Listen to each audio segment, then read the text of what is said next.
namumblema po si Lieutenant Colonel Guevara kung magkanong pera ang kanyang idedeklara kasi namumblema siya dun sa mga alpha na bibigyan niya ng pera.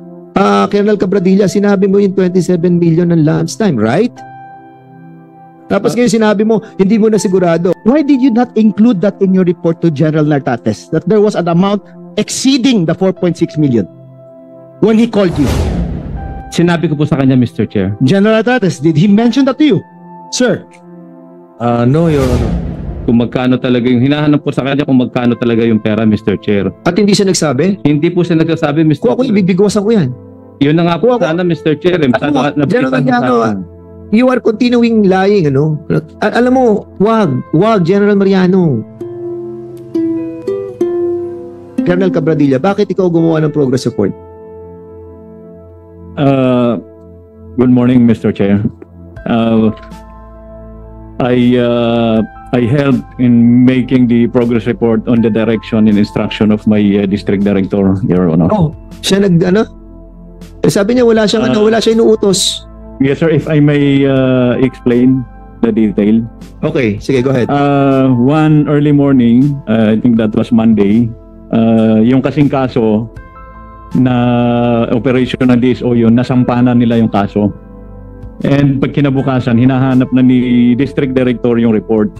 Okay. Yung progress report. And dahil magkakasama kami sa quarters, doon din ako nakatira sa quarters niya. Ako yung unang makita niya na officer, senior officer doon. So ako ang nautusan. Pero paki-facilitate mo okay. nga na magawa na kaagad yung report para masubmit dahil hanggang ngayon, that was I think almost 9 o'clock in the morning, wala pang sinasubmit na report. In fact, nasampa na yung kaso kahapon. Pero is that the line of your position? Yung progress report, yung pagre-report ng ganyan? Trabaho mo ba yan? Controller ka, di ba? Yes, sir. Trabaho yun, pero alam mo, kapag hindi mo trabaho, hindi mo dapat gampanan, di ba? Nag-uutos sa kanya si General Mariano. As I have said, I facilitated and helped. Hindi ako ang gumawa. Kaming actually ang gumagawa noon si Master Sergeant Dilayon, yung investigator. Kasi nung inutusan ako ni District Director na i-follow up, tinawagan ko si, I think, I don't know kung si Major Quijana or it was Lieutenant Colonel Guevara. Tinatanong ko saan yung report and sino ang investigator na gumagawa. So sinabi nila sa akin na si Master Sergeant Dilayon, that's why Master Sergeant Dilayon was contacted at nag-report sa akin doon sa DD's quarters. Okay, Congressman Acop wanted to intervene. Go ahead. Yes, sir. Kayo po ay controller. Yes, Your Honor. Sir. Ano po ba ang trabaho at saka jurisdiction ng controller? To manage the financial resources of the district, Mr. Chair. Kasama ba yun yung financial resources na nahuhuli? Among other my duties and responsibilities, sir. I'm asking you, kasama ba sa pag-manage ng controller yung pera ng mga nahuhuli subject of warrants or search warrants? No, Mr. Chair. O bakit ka nakikialam? Hindi po ako nakialam, Mr. Chair. Pakikialam yun? Hindi po ako nakialam sa pera, Mr. Chair. We are talking about the report, Mr. Chair. Pakikialam yung ginawa mo? No, I helped only in the making of the second progress report, Your Honor. That's nothing to about the money. Bakit ikaw ang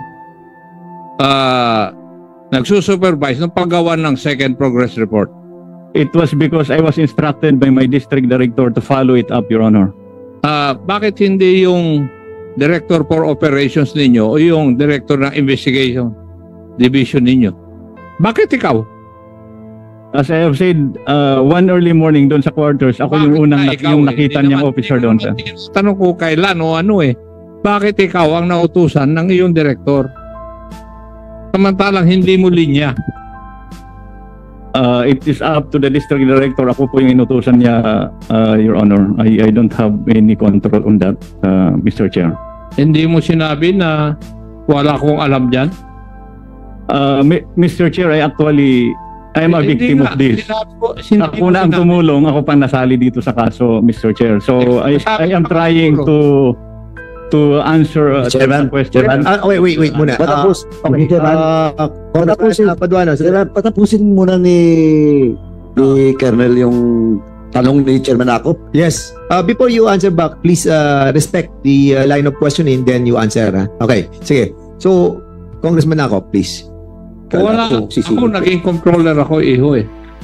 Pero hindi ako nakikialam sa mga bagay-bagay na hindi ko jurisdiction. Ikaw, pakialamero. Di ba? Bakit ka nakikialam sa isang operation na wala kang kaalam-alam? Is it true na... Maring may alam ka. Pero as it is, bakit ka nakikialam doon sa progress report? Kasi according to Police Colonel Guevara, you were the one who asked him to go to a case conference at naging nervyoso si Colonel Guevara. That was taken from the informal investigation na kinonduct ni General Nartates. Nandito eh. Colonel Cabradilla asked him to go to a case conference, instead for which he became nervous. He was told, gumawa ka ng report, ilabas mo na yan. Even if he stated that he did not want to take out the money because to do so would mean that he will be held liable as team leader. The report was to make it appear that they inventoried the money together with the media. Samantalang hindi naman na-inventory ito eh. Inalabas to 4 na karton. Nakitang-kita doon sa video. Isinakay doon sa sasakyan ni Major Quijana. Kasama si Colonel Guevara, yung si Michael, si Desder, at saka si Demokrito. Gusto nyo kumplituhin ko na yung istorya? Okay, huwag muna, Congressman ako, please. Colonel Cabradilla, what makes you so special that you were ordered to make that progress report? Yun ang pilit na tinatanong sa iyo ni Congressman Akop and at the same time si Paduano, that ano bang special sa iyo? Bakit ikaw ang gagawa ng report? Why? Mr. Chair, as I have said, hindi po akong gumawa. Tinulungan ko lang po yung investigador, Mr. Chair. Why? Mr. Chair. Congressman Busita, last na. Tapos we will go to you na. Mr. Chair, mag-interject lang po. Hindi, tapusin ko lang yung tanong ko, no? Okay, so, is it true that you told Major Quijana na huwag dalhin yung pera sa bahay ng kanyang kapatid na si Ana? Is it true? I did not say anything about that, Your Wala kang sinabing ganun? Quijana, Major Quijana, meron kang kapatid na babae na Ana ang pangalan? Wala po, Your Honor. Wala kang kapatid? Pamilya na Ana? Pinsan po, Your Honor. Yun. Taga saan? Taga Kabya? Taga saan ang bahay niya? Marilao po, Your Honor. Marilao, Bulacan. Sa Kabya. Hindi po Kabya, Your Honor. Saan? Barangay Loma de Gato po, Your Honor. Yun. At Ana ang pangalan niya.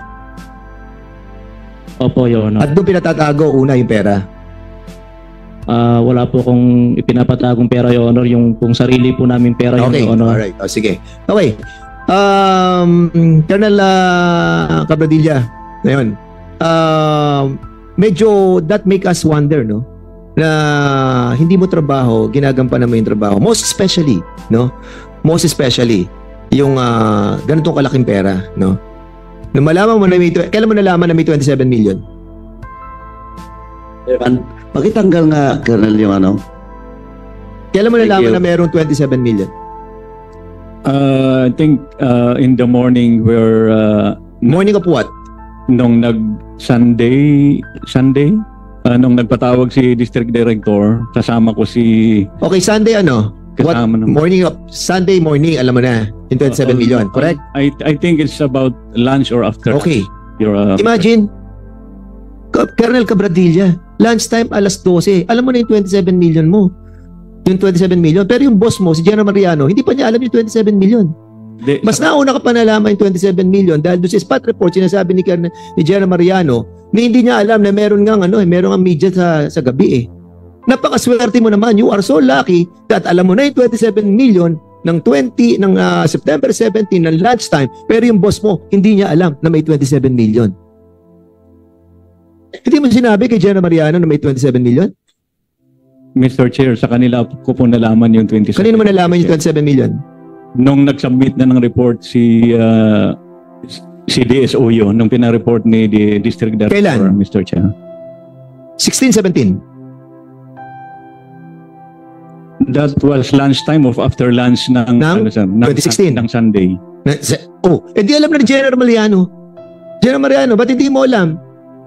Sunday pa lang pala, alam na ni 27 million, pero sinasabi mo, hindi mo alam, pati yung pagdating ng media doon, na dinala yung pera doon. So, hindi nyo alam. Mr. Chair, Yes, sir. nung alauna po ng hapon, nag-usap po kami noon sa opisina ko.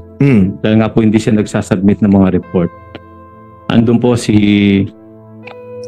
Lieutenant Colonel Guevara, si Colonel Gabradilla, tsaka po si Lieutenant Colonel Aliogo. So, sinabi na yung 27 million doon. Namumblema po. Hindi, tanongin mo muna ako, General Mariano. Hindi po, Mr. Chair, wala pong sinabi doon si Lieutenant Colonel Guevara. Cabradilla, lunchtime yung 27 million. Sinabi po sa akin, Mr. Chair, ni Colonel Cabradilla, na namumblema po si... So si General Cabradilla, hindi mo sinabi kay General Mariano na may 27 million nung malaman mo nung lunchtime? General Cabradilla, hindi mo sinabi? Colonel Cabradilla, hindi mo sinabi kay General Mariano na may 27 million ng September 17? I think during the meeting na nabanggit yung pera na yun, sir. Okay, so nabanggit doon sa meeting. So ano si General Mariano? Yes, sir. I'm not sure kung doon mismo sinabi Oh my 27 goodness. million, but about the money. Colonel Cabradilla, you are under oath. Ayaw na namin magpakulong dito. Lunch pa lang, alam mo na, sinabi mo kanina. Sa spot report, sinabi mo may 27 million. Ngayon sinasabi mo, hindi ka masigurado dahil nag-conference kayo. Okay, granting na nag-conference kayo ng alauna. O sabihin na natin alas 2, sabihin na natin alas 3, sabihin na natin alas 4. Okay, nag-conference kayo. So nalaman nyo yung 27 million doon. Nalaman ba ni General Mariano na may 27 million? Yes, alam niya kasi yun yung perang So General Mariano, bakit sinasabi mo kanina na hindi mo alam?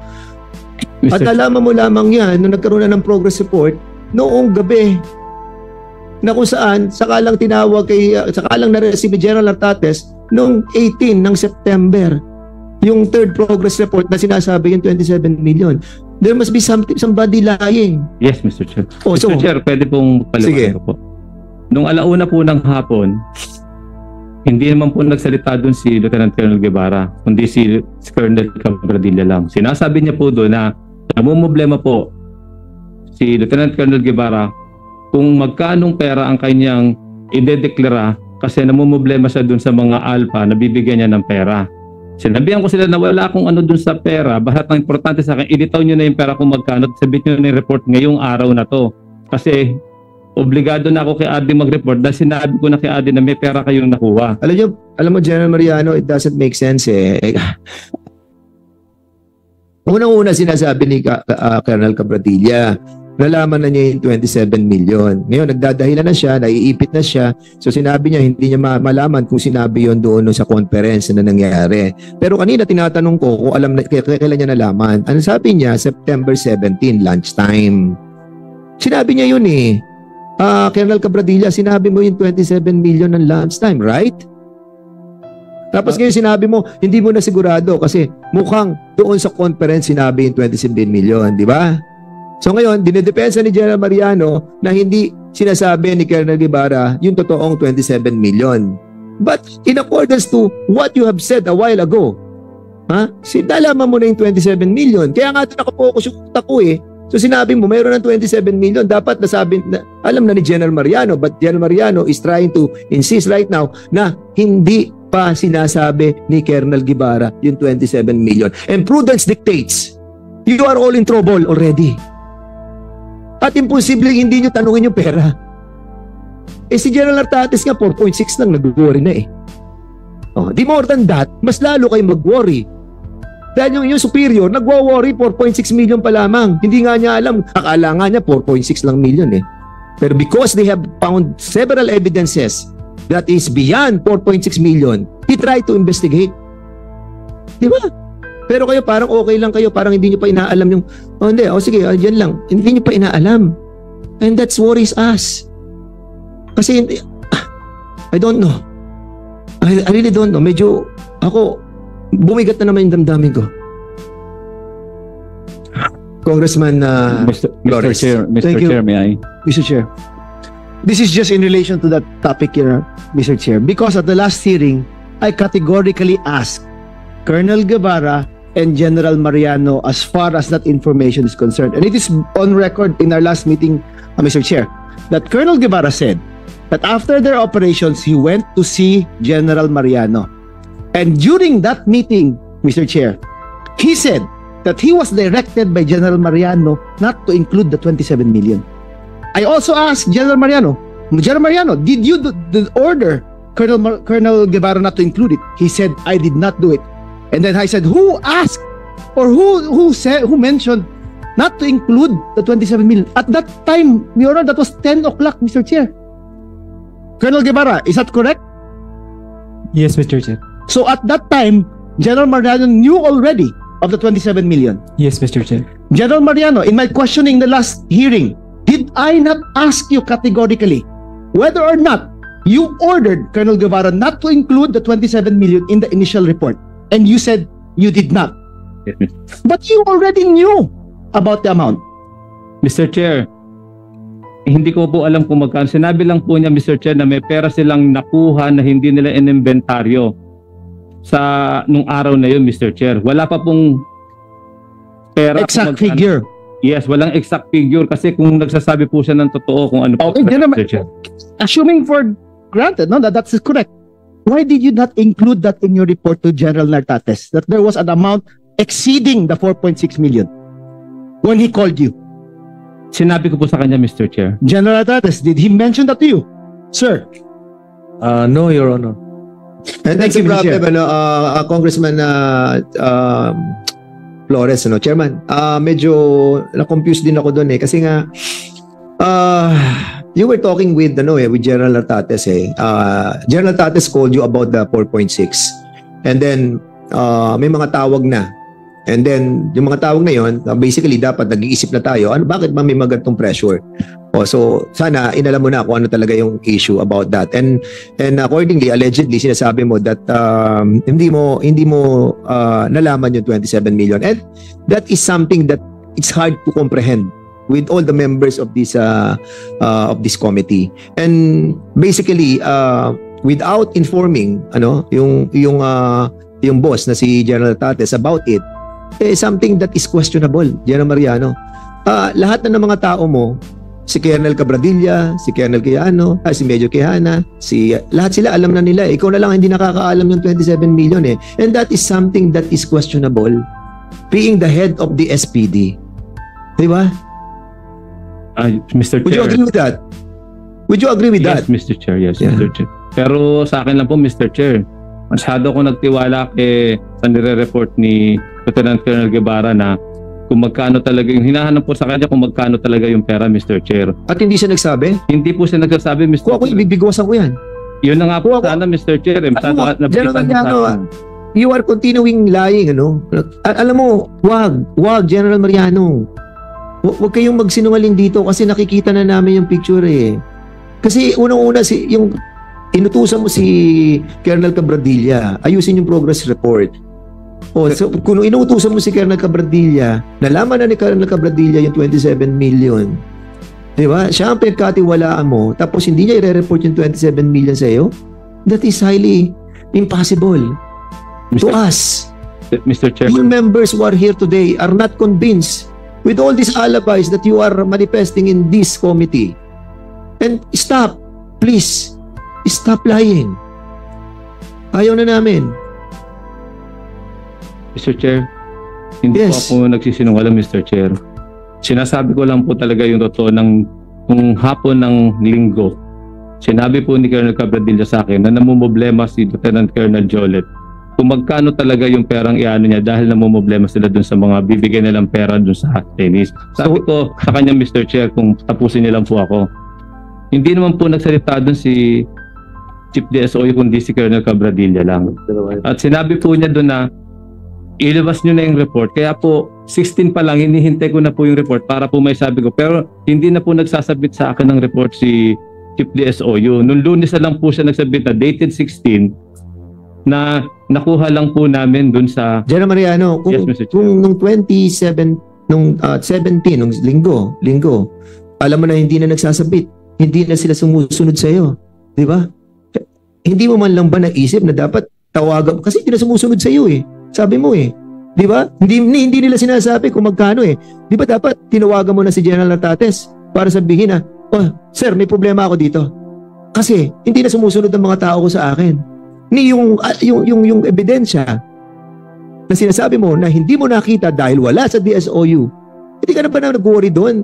Di ba dapat tinawagan na natin si General Natates, sir, may problema tayo dito. Pati yung ebidensya na sinasabi na more than 4.6 million, wala dito. And even the 4.6, wala dito. Dapat sinabi na natin yun sa regional director. Wala dito ebidensya. Tapos hindi ko pa alam kung magkano yung sobra sa 4.6 at hindi na sumusunod ang mga tao ko. That made you concerned dapat. Mr. Chair. Mr. Chairman.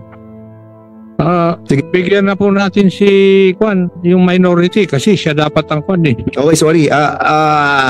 Hindi pumasok lang, hindi ko sinasadya, pero Congressman Bosita, sige, you have the floor. Thank you, Mr. Chair, and thank you, Vice Chairman Akop, sir. At napansin nyo pala, sir, kanina pa ako nanggigigil eh.